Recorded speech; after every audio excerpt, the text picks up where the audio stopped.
Olá, pessoal! Na aula de hoje nós vamos falar sobre o intestino delgado, a porção mais delgada que compõe os intestinos, né? Que é dividido em intestino delgado e intestino grosso. O intestino delgado está localizado no abdômen e é dividido em 3 porções, o duodeno, o jejuno e o íleo. Nessa vista anterior, nós temos um corte frontal da região abdominal, a gente consegue visualizar apenas parte do jejuno e do íleo, porque o duodeno é retroperitoneal, a gente precisa retirar alguns órgãos para poder visualizar.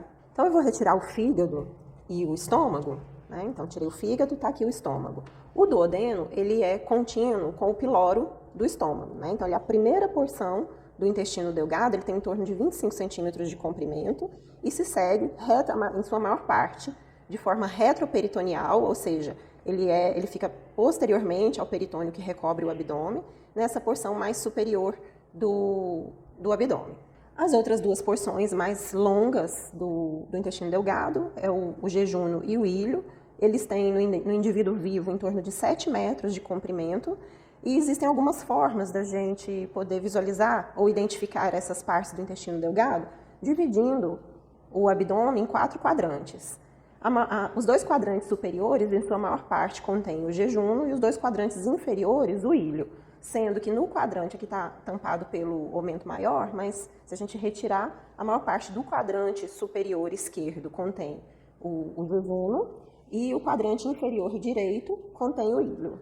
O duodeno, que é a menor das porções dessas 3, né, ele recebe o conteúdo proveniente do estômago. E é um local onde grande parte da absorção dos macronutrientes é realizada. Então, muito dos nutrientes que a gente ingere durante a nossa alimentação já começa a sua absorção aqui no duodeno.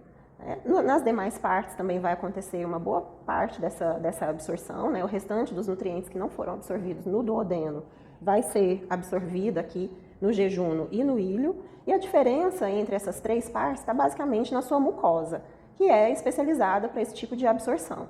Então, assim, existem algumas diferenças com relação à vascularização também, né, que está relacionada a essa capacidade de absorção. Temos diferenças também um pouquinho no diâmetro entre essas 3 porções, mas visualmente é mais fácil dividir as 3 partes, sabendo que o duodeno é retroperitoneal, e com relação ao jejuno e o íleo, dividindo o abdômen nesses 4 quadrantes.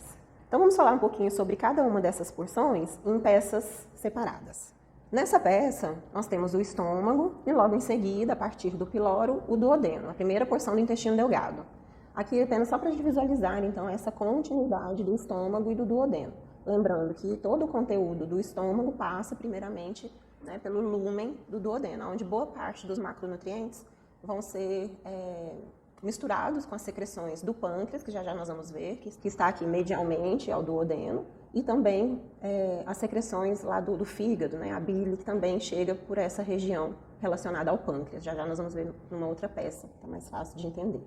Okay? Então, as secreções elas são adicionadas na luz do duodeno, se misturam com o quimo proveniente do estômago, né, e vão continuar a digestão dos macronutrientes para que as partículas, agora bem pequenininhas, sejam absorvidas pela mucosa do duodeno. Agora nós temos uma outra peça, também uma vista anterior da região do duodeno. Agora a gente consegue visualizar melhor... Agora a gente consegue visualizar melhor o duodeno, porque o estômago foi retirado. A gente também tem a visualização de outros órgãos que têm relação anatômica com o duodeno, como o pâncreas, o baço, a veia porta, alguns vasos, né, dessa região, que são ramos da aorta abdominal e que vão estar relacionados com a vascularização de órgãos abdominais, principalmente órgãos do trato digestório, né? Então aqui a gente tem, olha só, o tronco celíaco, os ramos que saem do tronco celíaco, artéria mesentérica superior e veia mesentérica superior. Depois nós vamos fazer uma aula especialmente para falar sobre essa vascularização. E aqui, nessa parte da nossa peça, o duodeno. De novo, vou bater de novo. E ao lado aqui nós temos, né, o nosso duodeno, que é a primeira e a mais curta porção do intestino delgado. Como eu falei anteriormente, ele tem em torno de 25 centímetros de comprimento. Ele também é a porção mais fixa, porque a sua maior parte é retroperitoneal, ou seja, está atrás do peritônio. Tá? Nós vamos ver que é diferente lá para o jejuno e para o íleo. Okay? E ele também tem um diâmetro maior do que o jejuno e do que o íleo. Okay? Nessa porção superior aqui, nós temos o corte a partir do pilório. Então, o pilório ele se abre nessa primeira porção superior do duodeno. Eu vou virar um pouquinho assim de lado para vocês poderem visualizar. Então, o duodeno ele é dividido em algumas partes. A porção mais superior é a porção superior do duodeno. Vejam que ela é mais dilatada, né, porque nesse local onde a porção superior se liga ao estômago, né, ou ao pilório do estômago, além de ser a única porção que é intraperitoneal, ou seja, ela é toda revestida por peritônio, ela é chamada, né, por ser mais dilatada, ela é chamada de ampola do duodeno. Okay? A porção mais curtinha também do duodeno.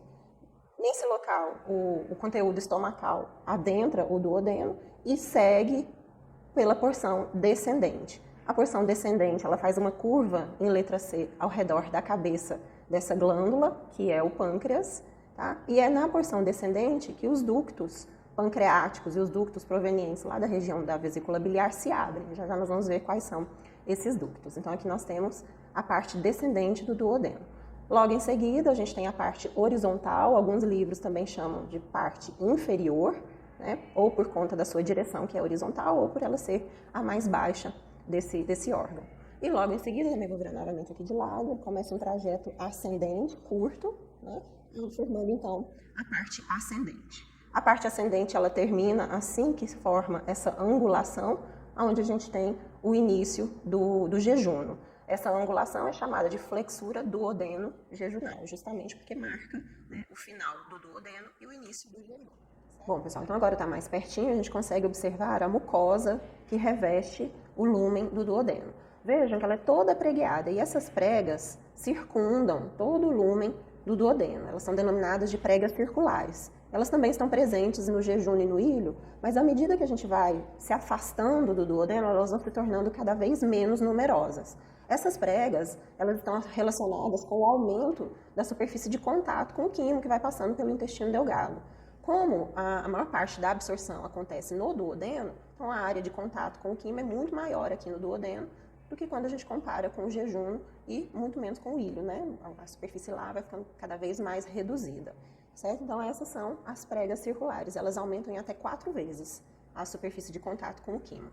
Aqui na porção descendente do duodeno, nós também temos algumas estruturas formadas aqui na mucosa, que são as papilas duodenais.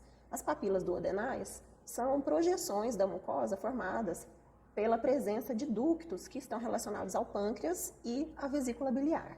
A papila mais superior é a papila menor e a papila mais inferior é a papila maior, né, por conta do seu tamanho mesmo.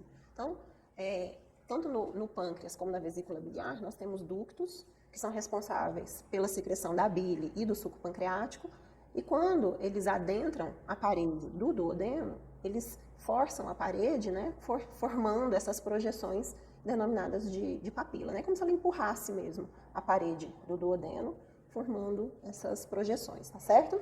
A papila menor, vejam só, ela é formada quando o ducto pancreático acessório empurra a parede do duodeno nessa porção mais superior. Então, o ducto pancreático acessório, ele é responsável por secretar suco pancreático. Então, a papila menor só secreta, só permite a entrada de suco pancreático aqui na parte descendente do duodeno.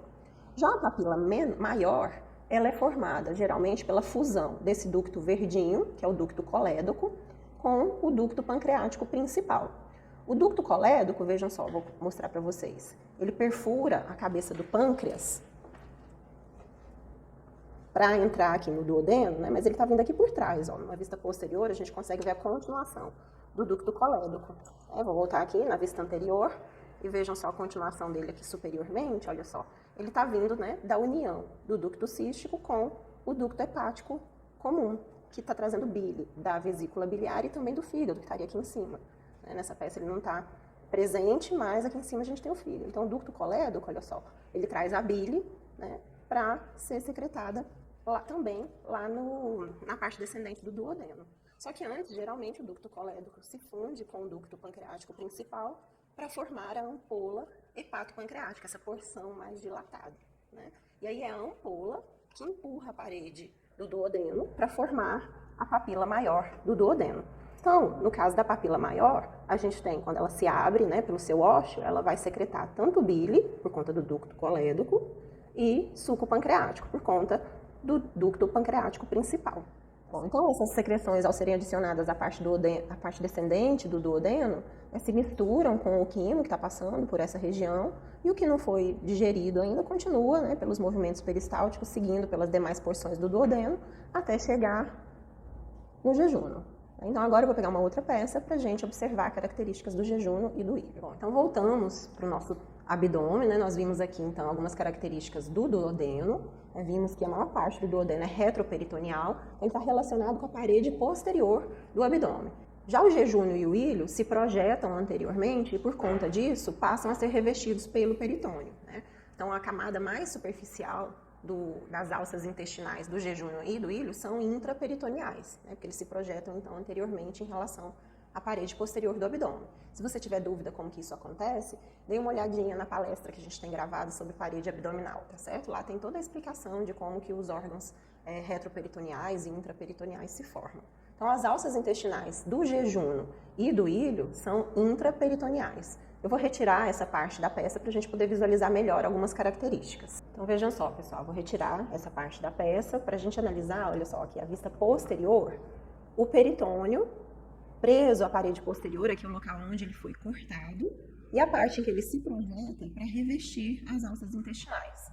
Aqui nós temos uma estrutura formada a partir do peritônio, que é denominada de mesentério, e pelo mesentério passam os vasos sanguíneos, os nervos e os vasos linfáticos, relacionados com as alças intestinais do jejum e do ilho. Aqui nós temos a raiz do mesentério, porque é a parte do peritônio que fica presa lá na parede posterior do abdômen. Infelizmente a gente não consegue visualizar nessa peça. Mas depois eu vou mostrar para vocês nas peças cadavéricas, tá certo?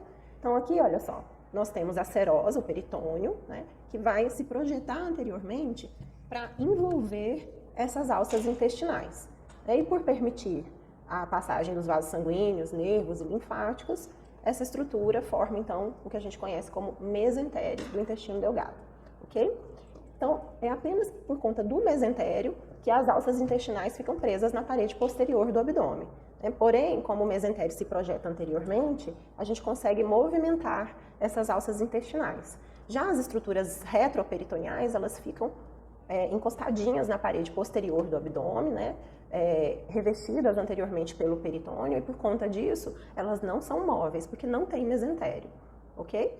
Bom, pessoal, então, só para vocês entenderem um pouco melhor, nós vimos o estômago, que é um órgão intraperitoneal, né, parte do duodeno, que continua sendo intraperitoneal, que seria a ampola. Aí o sistema digestório passa a ser retroperitoneal no restante do duodeno, e agora, jejum e ilho volta a ser intraperitoneal, porque tem mesentério, né? Ele é todo revestido por peritônio, ok? O duodeno terminou lá na junção duodeno jejunal, onde a gente tem a flexura também do duodeno jejunal, passou a ser intraperitoneal, aí nós temos o ilho, seguido do jejum, e o ilho ele vai terminar se unindo ao intestino grosso, formando a junção ileocecal. Eu tenho aqui uma página do livro do Moore, tá, para a gente poder visualizar algumas diferenças entre o jejum e o ilho. Então vejam só, vamos primeiro começar com a mucosa. Aqui a gente tem a parte proximal do jejum, a parte proximal do ilho e a parte terminal do ilho. Vejam que a mucosa ela vai ficando menos pregueada, tem menos pregas circulares à medida que a gente vai se distanciando do jejum, né? Lembra que lá no duodeno é o local que a gente tem a maior quantidade dessas pregas. Aqui no jejum proximal a gente já começa a ter menos pregas e elas vão diminuindo. Olha como a parte terminal do ilho, a mucosa já é bem lisinha, né? Porque à medida que a gente vai se afastando do duodeno, a absorção vai ficando cada vez mais reduzida, né? Porque lá no duodeno a maior parte da absorção já aconteceu. Voltando aqui para o jejum e aqui para o ilho, vejam que o jejum tem um diâmetro maior que o ilho, é uma forma também da gente diferenciar um do outro. E lá no mesentério, né, que suspende o jejum e o ilho e também fornece a vascularização e inervação para essas estruturas, a gente também consegue observar algumas diferenças. Os vasos retos, que promovem a vascularização do jejum, eles são mais longos e menos numerosos. Já os vasos retos do ilho, eles são mais curtinhos, né, e mais numerosos. Okay? Então, aqui são algumas formas para a gente poder diferenciar essas duas porções do intestino delgado, né? Mas eu acho que o mais fácil mesmo é aquela diquinha que eu dei para vocês na divisão dos quadrantes, tá certo? Dance like there's no tomorrow.